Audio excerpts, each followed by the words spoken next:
नमस्कार. गेल्या कित्येक वर्षांपासून अभिनेत्री सुकन्या मोने विविधांगी भूमिका साकारून प्रेक्षकांचं मनोरंजन करत आहेत.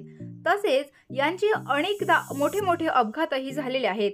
पण तरीही त्यातून त्या कशा सावरल्या याबद्दलच त्यांनी एका मुलाखतीत माहिती दिलेली आहे. त्यांनी सांगितलं आहे की काकस्पर्श नावाच्या एका चित्रपटाचं शूटिंग त्या करत होत्या आणि तेव्हाच खरं तर कोणाला माहीतच नव्हतं की त्या नृत्य शिकत आहेत.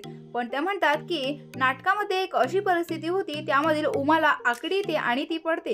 त्याच्या अगोदर ज्या कलाकार होत्या त्यांनी मला व्यवस्थित पकडलं होतं, पण पुण्याच्या प्रयोगाला काय माहीत त्या मला पकडायच्या विसरल्या. मी त्यांच्या भरोशावरती मागे स्वतःला झोकून दिलं आणि बरोबर एका टोकावरती माझं दोनदा डोकं आपटलं. त्यानंतर मला काही झालंच नाही. पण दुसऱ्या दिवशी मी जेव्हा उठले तेव्हा मला काहीही दिसत नव्हतं.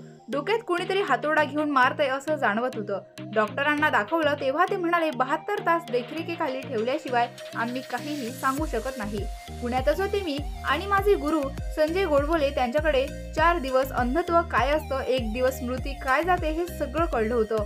शिवाय तेव्हापासून मला आपल्या अवयवांचं महत्त्व देखील कळायला लागलेलं आहे. त्या पुढे म्हणतात, पण यावेळी मला असं झालं, खाली वाकले की चक्कर यायची, बसले की चक्कर यायची, झोपलं की चक्कर यायची, तसेच सारखी डोळ्यासमोर अंधार यायची. मग कळलं की माझ्या मेंदूवर आघात झालाय. अंतर निर्माण घेऊन त्यांच्यामध्ये रक्ताच्या गाठी निर्माण झाल्या होत्या. मग इंजेक्शन दिली तरीही काही बरं होईना.